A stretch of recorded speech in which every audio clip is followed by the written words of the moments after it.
حضرت یحییٰ علیہ السلام اپنے والد حضرت زکریا علیہ السلام کی طرح اللہ کے برگزیدہ نبی تھے۔ آپ علیہ السلام کا نام خود اللہ تعالیٰ نے تجویز فرمایا۔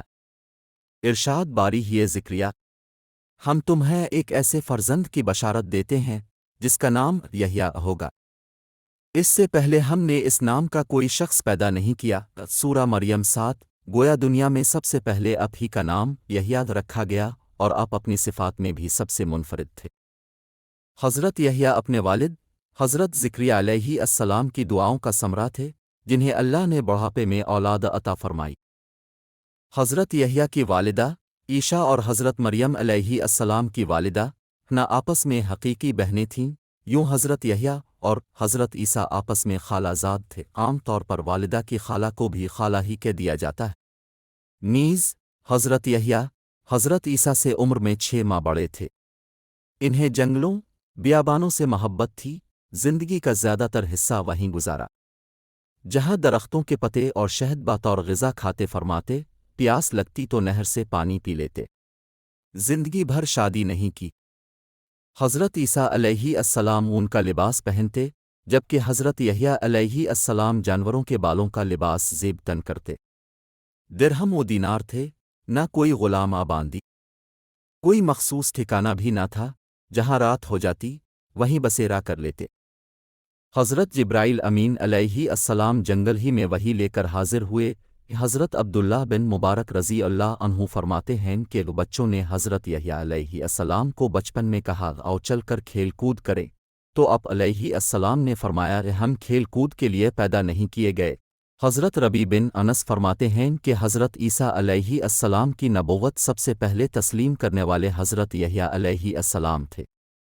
حضرت ابن عباس رضی اللہ عنہ سے مروی ہے کہ رسول اللہ صلی اللہ علیہ وسلم نے فرمایا اولاد آدم میں کوئی ایسا نہیں جس سے گناہ سرزد نہ ہوا ہو سوائے حضرت یحییٰ علیہ السلام کے۔ مسند احمد۔ قرآن پاک میں آپ علیہ السلام کا ذکر ان 4 صورتوں میں آیا ہے جن میں حضرت زکریا کا بھی ذکر ہے، یعنی سورہ العمران، سورۃ الانعام، سورہ مریم اور سورۃ الانبیاء۔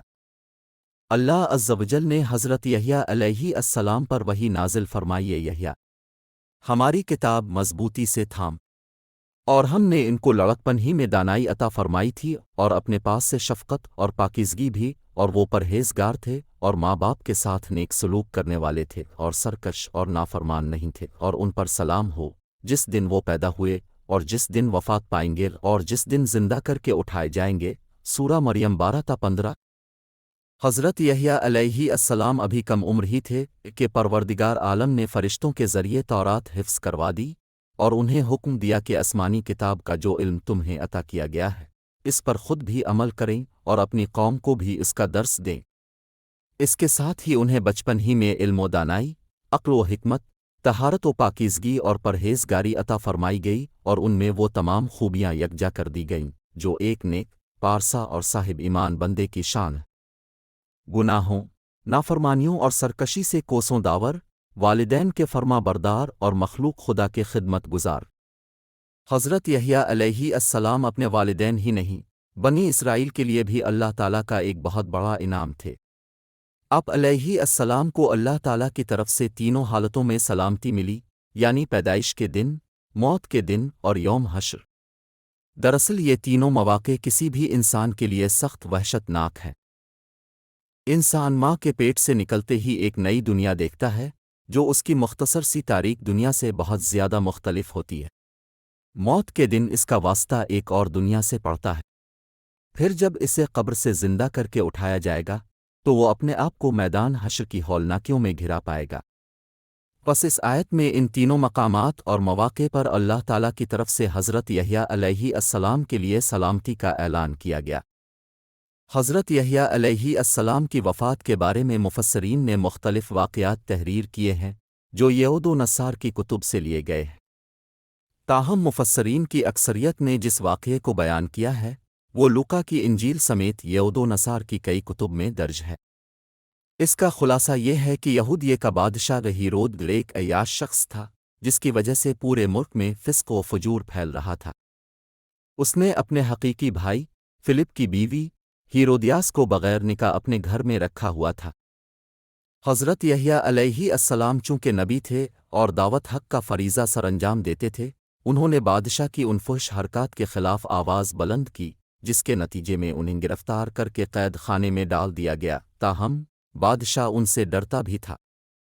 وہ جانتا تھا کہ اب علیہ السلام اللہ کے نبی اور نیک و پارسا انسان ہیں، نیز عوام میں بڑی عزت ہے، لیکن بادشاہ کی داشتہ ہیرودیاس حضرت یحییٰ حمزہ کی تعلیمات کو اپنے اور اپنی جیسی دوسری بدکار عورتوں کے لیے بہت بڑا خطرہ سمجھتی تھی۔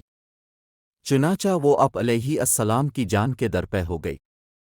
اسی اثنا میں بادشاہ کی سالگرہ کے سلسلے میں محل میں رقص و موسیقی کی محفل جمی، جس میں ہیرودیاس کی جوان سال خوبصورت بیٹی نے رقص کے ہیجان خیز تیر چلا کر بادشاہ کو اپنے جال میں پھانس لیا۔ بادشاہ نے خوش ہو کر اس سے کہا، مانگ کیا مانگتی ہے؟ بیٹی نے اپنی ماں سے مشورہ کیا، وہ تو پہلے ہی ایسے موقع کی طاق میں تھی، لہذا بیٹی سے کہا، یحییٰ علیہ السلام کا سر مانگ لے۔ بیٹی نے بادشاہ کے سامنے عرض کیا، اے بادشاہ سلامت، مجھے یحییٰ علیہ السلام کا سر تھال میں رکھ کر منگوا دیجیے۔ بادشاہ یہ سن کر غمگین تو ہوا، مگر محبوبہ کی بیٹی کی فرمائش کیسے رد کر سکتا تھا؟ چنانچہ اس نے فوراً قید خانے سے حضرت یحییٰ علیہ السلام کا سر کٹوا کر منگوایا اور ایک تھال میں سجا کر محبوبہ کی رقاصہ بیٹی کی نظر کر دیا۔ کہتے ہیں کہ دمشق کی جامع مسجد بنی امیہ کے حال میں اب علیہ السلام کا سر مبارک دفن ہے۔ اموی خلیفہ ولید بن عبد الملک نے یہ مسجد تعمیر کروائی تھی۔ مورخین نے لکھا ہے کہ دوران تعمیر یہاں ایک غار دریافت ہوا۔ اطلاع ملنے پر خلیفہ خود غار میں داخل ہوئے تو دیکھا کہ ایک صندوق میں انسانی سر رکھا ہوا ہے اور صندوق پر تحریر ہے کہ یہ حضرت یحییٰ علیہ السلام بن زکریا علیہ السلام کا سر ہے۔ ان کا چہرہ اور بال اپنی اصلی حالت میں تھے، یوں لگتا تھا جیسے ابھی شہید ہوئے ہوں۔